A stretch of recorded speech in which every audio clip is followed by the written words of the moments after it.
Okay, I will tell you a story about the flight home that I will not tell the rest of the world. Okay, it's just you and me here. It's just you and me. And I booked a train from London to Brussels because that's where I thought The Hague was. Oh, right. I have booked flights to Queensland and shown up on the wrong day. I think they use the phrase herding cats a lot when they refer to trying to manage a collective of universities. But there is a secret to herding cats, and it's moving the food bowl.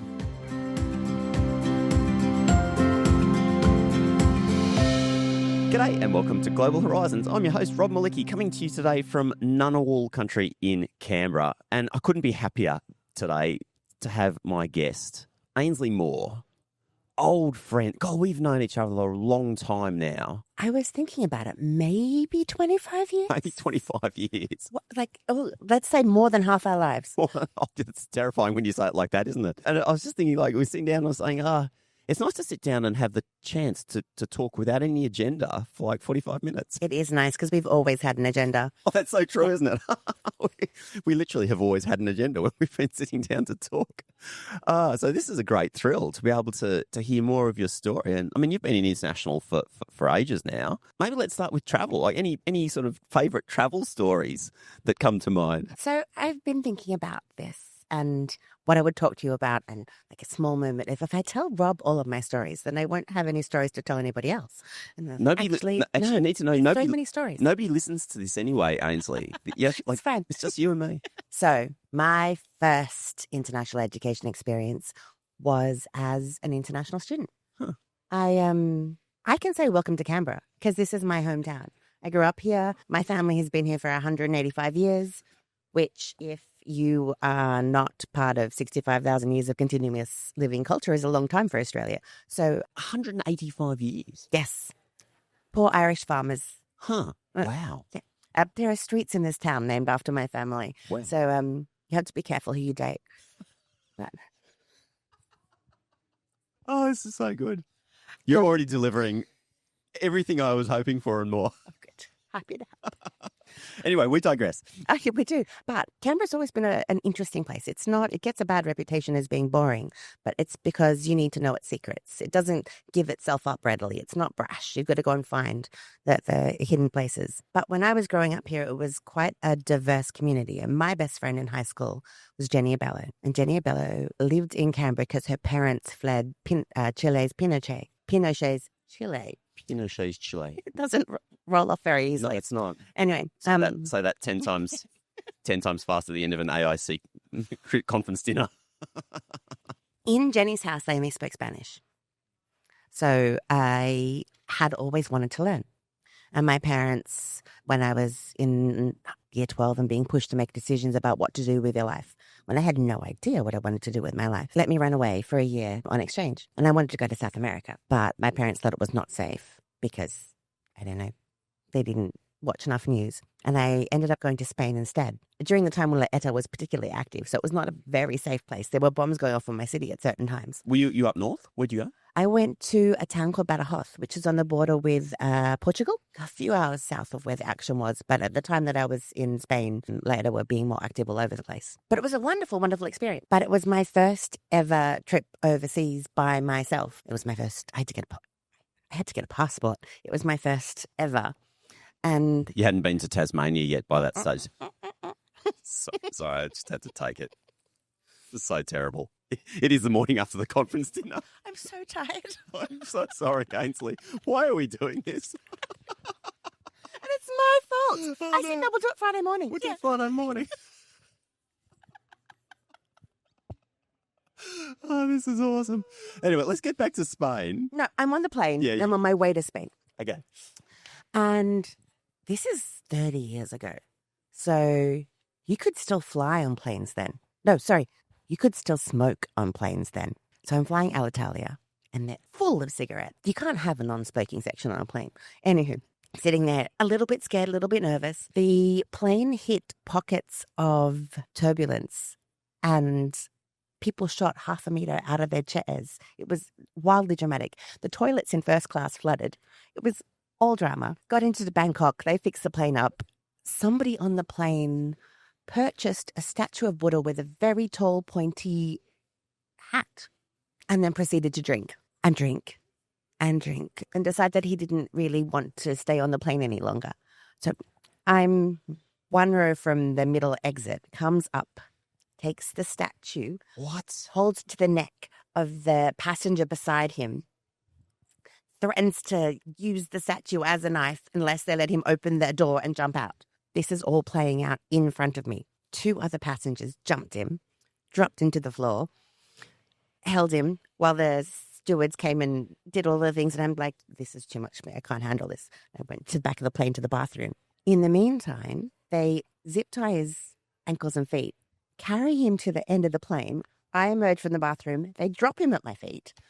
They give him some kind of injection to knock him out. And then they leave him there for the next, 10 hours before you can get into Italy. When we actually arrived into Rome, I don't think I showed anybody my passport, but there were ambulance, fire trucks, police, men with very large guns came onto the plane to carry him off. It was wild. And I was like, I was 17. I was going to say, you're 17 first. Oh my God. It was wild. And this was when you still had to write letters home. So I wrote a letter to my parents about what had happened.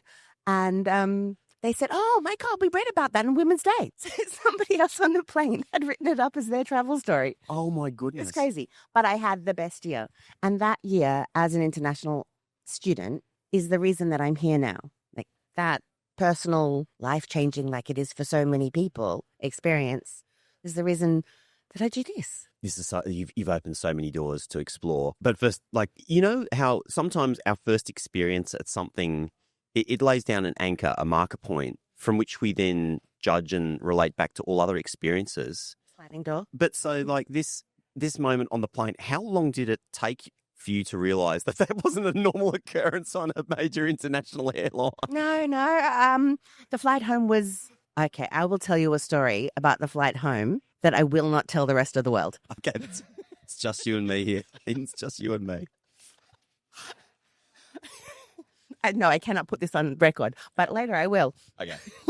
I've never been good at travel. I've never been good at knowing if I should turn left or right, charging for the wrong direction. I needed to go to The Hague for Universities Australia thing. We were doing work on student mobility and digital student qualifications.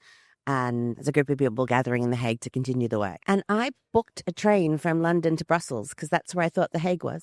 Oh, right. I have booked flights to Queensland and shown up on the wrong day. Have you ever shown up at the airport and without a booking? Yeah, that's awesome. I've missed so many flights. Yeah. I am not good at this part of international ed. Like the travel part, I'm not good at it. I don't love flying.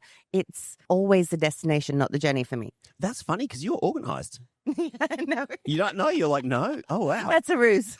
Oh, wow. You're a good faker. Yes. That's incredible. Yeah, so I'm not good at the travel. So, but I love international ed. Hmm. So I'll colorate the planes. Let's talk about that experience in Spain. So for people who aren't aware of that history, this kind of point in time in Spain was quite turbulent with the separatist movement up in what's called Basque Country. So north of Spain, southwest of France. It's like a region that's quite autonomous, culturally amazing. But yeah, it was quite like frightening times in some ways. But so you weren't there, but that was a flavour, one of the flavours of the country at the time. So La ETA it was a separatist movement. And at the time there was a lot of solidarity movements, regular... Because it was that sort of like, if you think Franco, the Spanish dictator, he lasted a long time. Maybe he made it into the 70s from memory. Like, he was there a long, long time. Yes. So it's basically the last vestiges of World War II in Spain lasted a very long time. And I think most people aren't aware of it. No, I certainly wasn't before I arrived. Yeah. But I arrived so unprepared. Mm. I did 6 weeks of conversational Spanish classes. Brilliant. And went into doing a year of study in Spanish. I topped my English class. So you can say legitimately you're an award-winning, won awards in Spain for your academic work. Yep. Oh, this is brilliant. And it's not dishonest. It's not. At the close, I felt like a really good Spanish speaker. And I always think that actually that experience of learning a language when you're still young, but not within that up to 15 band when it's meant to be easier to learn a language. I just feel like watching my daughter learn French at school. It's like, oh, darling, just immersion. Go spend 6 months, immerse yourself in the language, learn the people, the culture, how to pronounce things correctly. It's a much better way to understand language than just to learn the grammar or the words without feeling the flavor of it. Yeah. What was the flavor of the place where you were staying? Like paint someone listening to this who's never been to the town where you studied. Paint a picture for them in their minds. So the town is Badajoz, and it lies on the La Guadiana River, which is the river that divides Spain and Portugal. There are 3 bridges that span the Guadiana. One was built quite recently and wasn't trustworthy. So it was built in the 70s, but could only take a certain amount of weight now. It wasn't great. It was probably meant to have 4 lanes across it, but you could only have 2 because it wasn't trusted. One was built maybe 50 years prior, fine, doing its thing. And the 3rd bridge was built by the Romans and still used daily. The Guadiana is a really wide river. Like it takes you 3 minutes to walk across it. But when I was there, you could jump across the Guadiana because there was no water. It was so dry. The state that Badajoz, my city, is in is called Extremadura, which means extra hard, extra tough. And the winters are cold. The summers are dry. It's a place that produces hard people, so it's where the conquistadors often came from. But by Christmas, it had started to rain, and rain, and rain, and rain. And La Guadiana broke its banks. So from taking 3 minutes to walk across, 2 seconds to jump, you couldn't cross the river because it was so raging. So it's a place of extremes. It's an old place. Still, the inner city has an old Roman wall that goes around it. So it's steeped in history and who it is. It was also a really lovely place to be the only tall blonde girl. That's so true, isn't it? You feel your difference. Dark-eyed Spanish, dark-heads, Yes, Spaniards, yeah. With like some wild cultural differences. My boyfriend's name was Jesus, and I couldn't call him Jesus because you can't kiss Jesus. So, JJ. Which even that is weird because they say hota hota, which is odd, but JJ. Did being that obvious outlier like mark you in some way? I think it changed me. I was having this conversation with a couple of folk last night about introversion and extroversion, and this decision that they made that I'm an extrovert. And it's like, well, I am now, but I wasn't. Like, I was a shy person before I arrived in Spain and didn't have language, didn't have friends, didn't have the confidence. And I think that experience not just decided my career, but also helped me discover who I could be when I wasn't who I was. It was the breaking of the shell, so to speak. Real Ains was inside. This overconfident, brash personality just burst through. That's fine. I don't see you as overconfident. Thank you. Yeah, I think you've got a good confidence. You know, I mean, my first interactions with you were when you were working with Universities Australia. Yeah, I mean, it had a very important role there. Do you want to talk a little bit about that? Actually, before we get to that, maybe just a couple of hop, skips, and jumps across the river to how you ended up at that place where I first met you. So before I joined Universities Australia, and it wasn't even that then, it was the Australian Vice Chancellors Committee. Oh my goodness, yeah. Sorry, can we just put a little underline, a full stop there, and we'll come back to it. AVCC, because a lot of people will not have heard of that term. Do you want to just talk very quickly, like what that was? I mean, it became Unis Australia, but yeah. So the Australian Vice Chancellors Committee was the original body that existed to provide a space for vice chancellors of Australian universities to collectively lobby, come together, support each other. Originally, it was quite small when there were only a handful of universities, so established well before the Dawkins reforms. And it was what it said in the box. It was a club for vice chancellors. And the reason that Universities Australia rebranded was to be a club for universities. Nice. So Thank you. And pivot. Yeah. Thank you. And it was a great place to be. So the hop, skip, and jump to get there. Oh, a couple of places. So my first job in international education was with IDP. And I was in the promotions team. So organising participation by Australian universities in the events that IDP held around the world.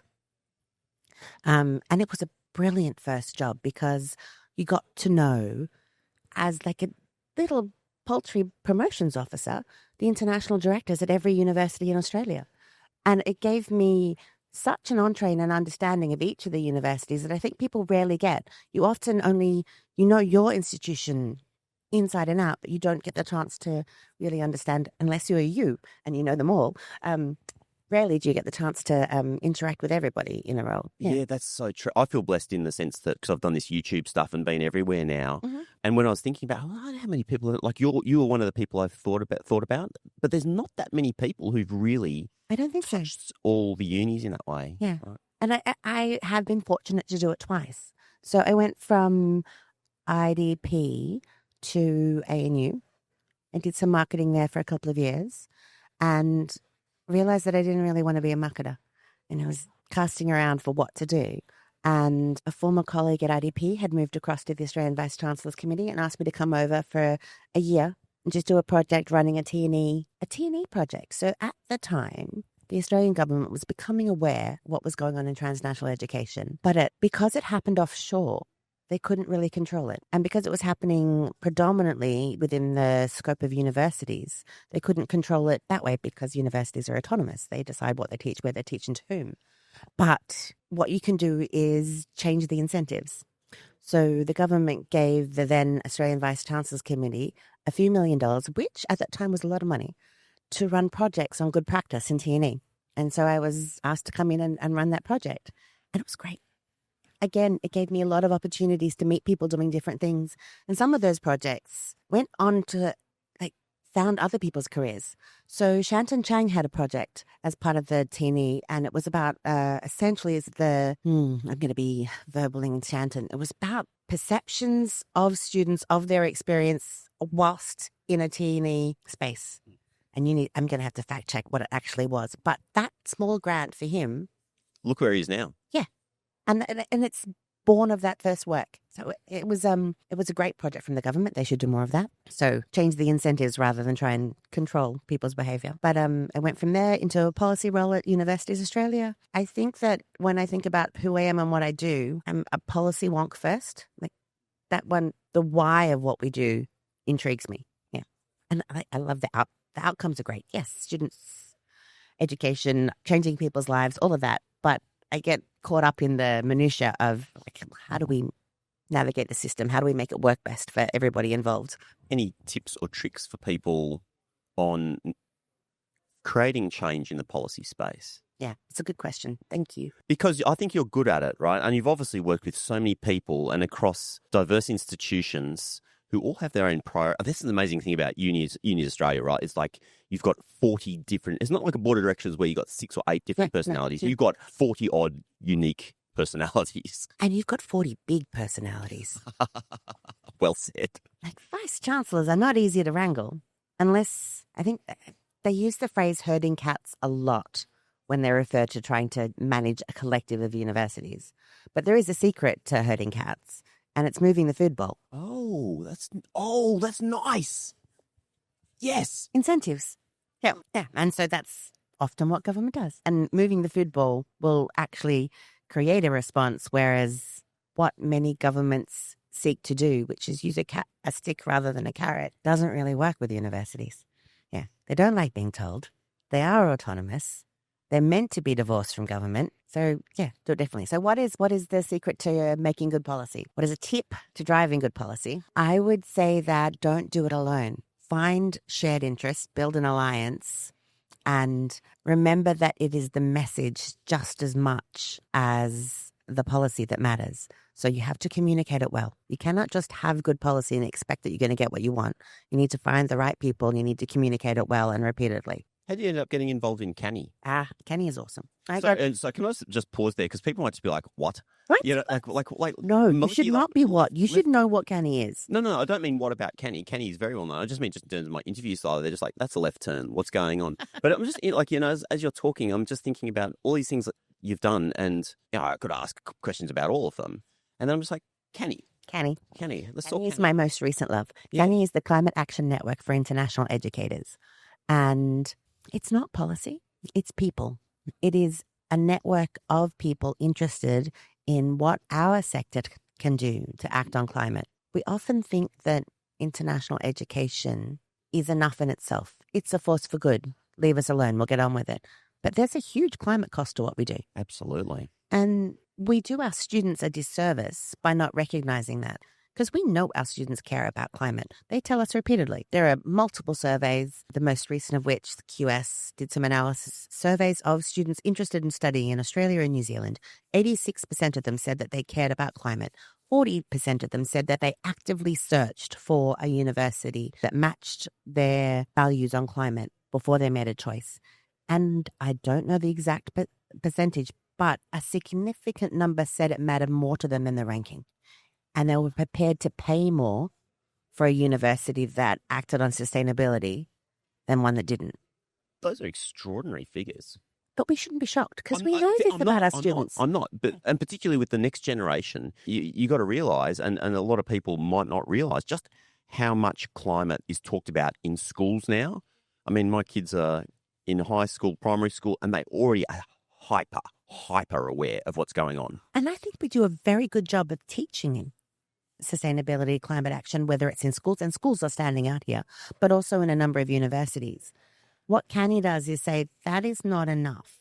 It is not enough for people who work in international education to say, okay, we teach it. International education is good. We teach people about sustainability to go on and lead lives that are more in concert with climate action. We can actually make decisions ourselves. So if, for example, you're a marketer, you do not, and you're making a decision about which fair you're going to participate in, how you're going to participate in it. If you take a sustainability lens to what you're doing, then you can consider, do I need to print 40 copies of that, or can I take a QR code? Do I need to go to every event? Do I need to take 4 people? Can I take 2? If I'm going to choose to go to this event, what can I do as well to justify the flight? If I'm running an international office, do I need to keep all of my staff in New Zealand, or can I place the people who are working in India so that there's less long-haul flying associated with what we do? Because it's not good enough to say that this is a problem the next generation can solve. We can all do something. Yeah, and we have to. Yes. Like, everyone has to participate now, don't we? So I've just stepped off the Canny Global Board. Yep. Global boards are tough, because the 24-hour time difference means that I have run 2 AGMs at 6 a.m, one opening speech at 3 a.m. for Canny Climate Action Week. The time zones Ouch. are not great. So I've just stepped down. It's been 3 weeks, and I'm enjoying not having 10 p.m. phone calls with a global board of people who are also half asleep because it's 6 a.m. for them.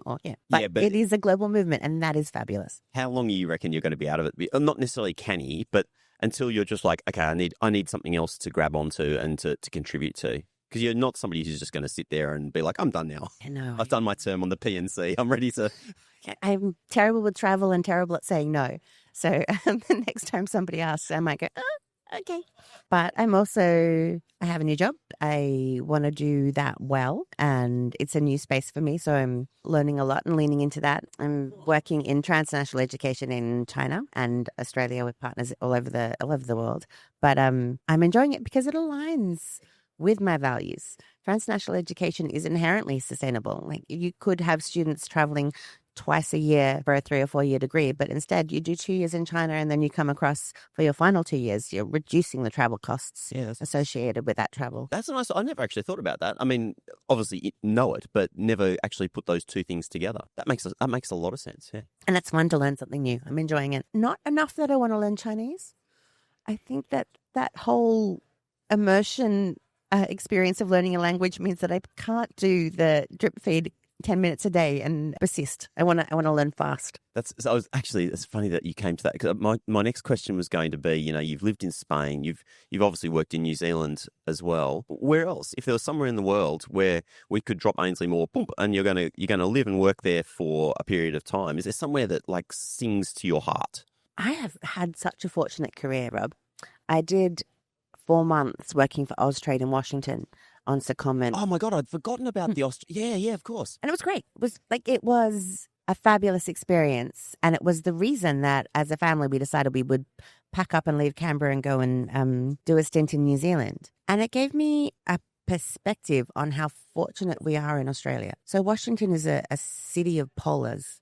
Immense power and extreme poverty sit side by side, and it's easy to stop seeing it. So if I was to pick up and go somewhere else, it would be somewhere where there is that difference from Australia, but also in a way where you can make a difference and still see it. I don't know. It's nice being home at the moment. We just did 8 years in New Zealand. We've home for nearly a year and a half in Melbourne. And Melbourne's fabulous. Melbourne's a brilliant place to be. There's always something on, sport all the time. But also New Zealand is a special place.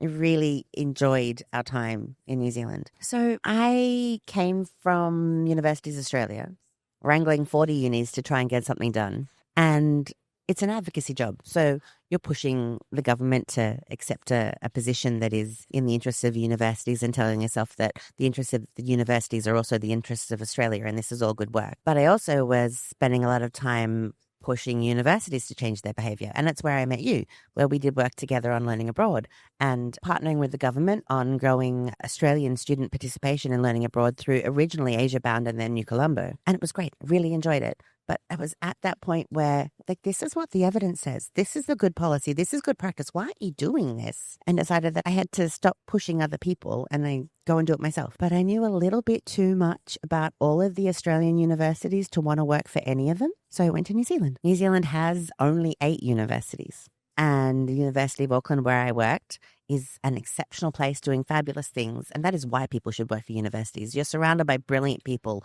doing things that make the world a better place. And I thoroughly enjoyed it. But I also got hauled into Universities New Zealand. It's like, you know policy. Come and join this committee. Come and do this thing. And one of the very good things about New Zealand is that small is nimble. So 6 months into arriving in New Zealand, I wrote a policy paper for new postgraduate work rights for New Zealand students. And 6 months after that, it was legislated. Shipped it through 8 universities, dealt with a bit of rent seeking, took it to the Minister for Immigration. He went, 6 months later, it's legislation. New Zealand had, at that time, world's best policy for post-study work that they did away with things like employer bias. It was great. You couldn't do that here. You could not go from an idea about making things better to actual legislation inside a year. Yeah. So New Zealand is nimble, and also New Zealand is open to a good idea. Actually, I mean, interesting though, there's a vice-chancellor that I know, and I remember sitting with him, and he's a brilliant scientist, and he's written books and loves to teach and very engaging. You may know who I'm talking about, but fantastic person. And I remember saying to him, why do you want to be an administrator at the top of something like this? And he said, well, I'm thinking about my impact in the world. And if I work at 100% of my capacity, which is impossible, I can contribute 100%. But if I can make a policy or a difference 1% better, and that policy affects 1,000 people, then in fact, I've just created this much more impact in the world. And as you're talking, I'm sort of thinking like that's a bit of a superpower that you've got too, right? It's like being able to work across a bigger structure and look for these kind of opportunities to move the dial, not just in one little way, but a big way. In a policy space, we talk about systemic change. So you make one change to the system and it ripples through. And I think that's why I love policy so much. To the point that your vice chancellor made, and I'll ask you his name later. If you do it well, and you do it in a timely manner, and you write it so it's hard for a next government to undo, you can really move the dial for thousands of people who will never know. Yeah. So I'm really fortunate to work with some brilliant teachers, but I can't teach. But what I can do is create a space where your teaching is most valued, where the government is not in your way telling you what you need to teach to whom and why. Yeah, and I'm really fortunate to have had the opportunities I've had. And I hope that actually, I don't hope. I'm sure that the work that I and my teams have done has made a difference. You know this just from the work that we did together on learning abroad. Yeah. Yeah. The policy change. So we go back to OS Help and the changes we were trying to ship through the Senate. Yeah. And I remember being in a Senate Estimates Committee arguing with the government about why we should have OS Help for postgraduate. And knowing that we had our session and then immediately after that, the department was coming in. And being able to sit with the senators and say, well, these are the reasons why. This is what the department is going to tell you, and this is why it's wrong. Yeah. And we can always help. Yeah. Yeah, amazing.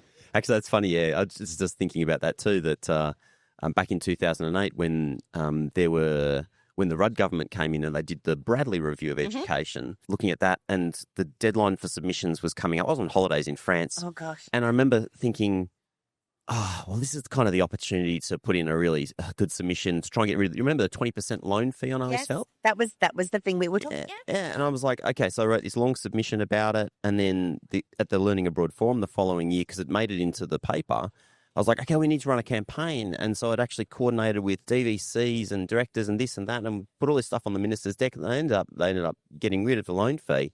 And you look back and you say, oh, it's just a little thing. But in fact, it's hundreds of millions of dollars that it's saved students of debt. Yeah. You've changed lives. Yeah, it's kind of cool, isn't it? I said, now I kind of joke that that's going to go on my tombstone. Doesn't mean much, but helped get rid of the 20% loan fee. Own it. It's yours. Well, it's not just me. Like, of course not. Absolutely not. But it should be on my tombstone in terms of my significant contributions. But this is the stuff people don't see. Mm.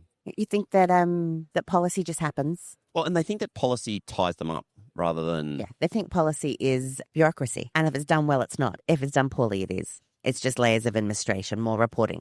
Yeah. It's funny, is like conversation here started, travel, student exchange, the world, freedom. And then we've straight into policy. It almost feels like two sides of the same coin. Yes.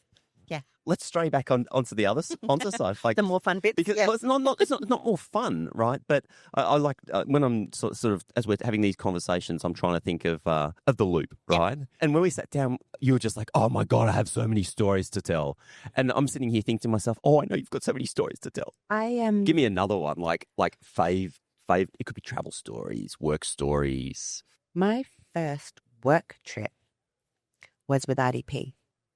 And I flew into Colombo, Sri Lanka, by myself, ill-prepared, arrived at the airport and didn't actually know how I was going to get into town. And John Wood was traveling, picked me up and took me with him. The history of my my work experience it's littered with people like John.